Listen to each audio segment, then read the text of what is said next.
What is going on, guys? Smooth Racing here, back with a brand new video.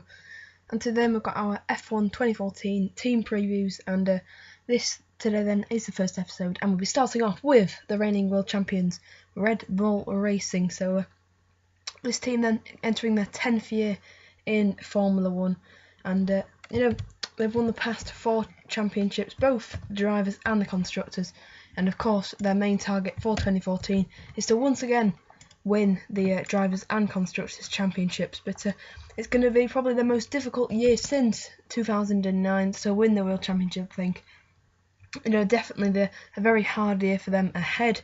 I mean, previous years they've had not the best reliability, but they've had some really good pace. Before they've had some really good reliability and not as much pace, but this year, starting off the season, they have neither, and this could be a really big problem for Red Bull as they enter into the first few races of the season, because a lot of the championship is won and lost in the first few races of the season, because you can build up a good buffer of points, and if Red Bull can't finish the races, then that could be a real problem for both Daniel Ricciardo and for Sebastian Vettel. So the main reason why then the Red Bull car is not reliable, partly because of the Renault engine, but then I hear you asking, well, the Caterham runs fine with the Renault engine. Well, this is mainly because the rear end of the Red Bull is too tight. Adrian Newey, if this had worked, they might have had some really good pace, but basically it hasn't, and Red Bull now need to change the design of the RB10 to compensate for that new engine. I think they underestimated the new engine changes and the new rule changes. I think they thought they'd be fine and gone down the taking a big risk there, but it hasn't really paid off for Red Bull at the moment. I mean, on the in the first Jerez they only managed to do 21 laps, and still not the mileage they'd have expected from Bahrain Test 1 and Bahrain Test 2.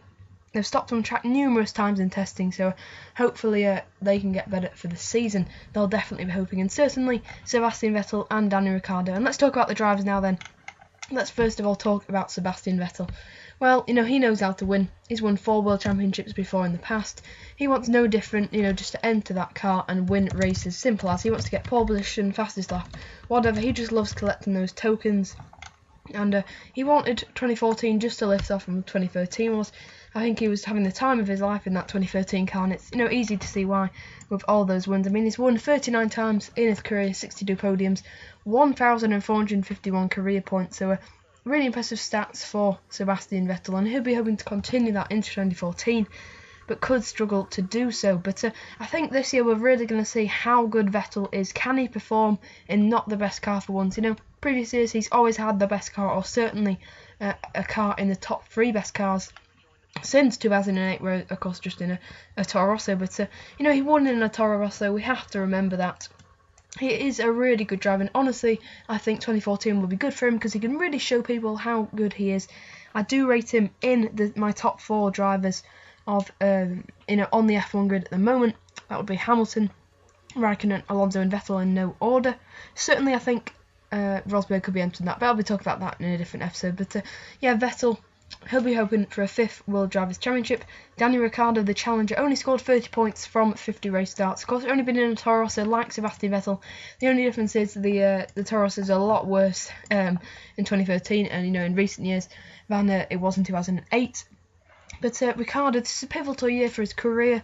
He'll have Jean-Luc Vergne behind him, and a row of people, a row of drivers, Kvyat, Da Costa, Vergne, loads of drivers behind him, all wanting that seat, and if he doesn't perform, I'm sure he'll be kicked out this year, but I'm really hoping that he will perform, and I've got a good feeling about Daniel Ricciardo. He's got really good qualifying pace. We saw that in 2013, getting the Q3 on numerous occasions, and it's really good to see it. I'm really pleased and astonished by his qualifying pace, how much he could out-qualify Vergne, and I think that's one of the main reasons why he did get the seat, just because on raw 1-lap pace, Ricciardo is very fast.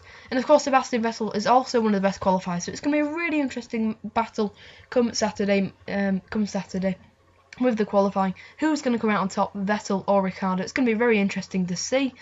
Ricciardo wants to be beating Vettel, or at least, beating him on a few occasions. I think he'd be happy if qualifying, say, went, I don't know, it's probably 14-5. I think he'd probably be happy with that, maybe a bit more. We'd have to see, but I think he'll be happy with going even, maybe beating him or maybe just below him. He doesn't want to be outshone by him. He certainly wants to be up there with Vettel, and we need someone to be challenging Vettel in that Red Bull. Because if that Red Bull suddenly turns into a fantastic car in the second half of the year, we want someone there to be challenging. That's what Mark Webber sadly could not do. Of course, just a bit of an inferior driver to Sebastian Vettel, sadly. He couldn't win those World Championships Vettel managed to do, but massive years for both Vettel and Ricciardo.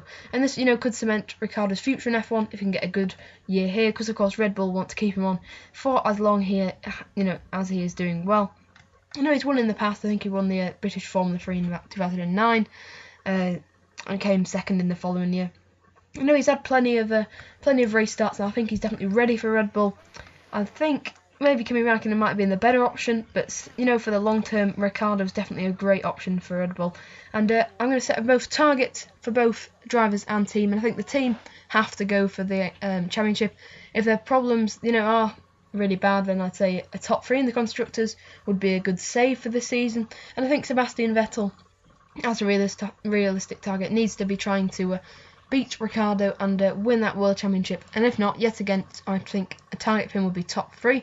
Ricciardo, I think, would be a top 5 in the drivers and try and help his team win the constructors.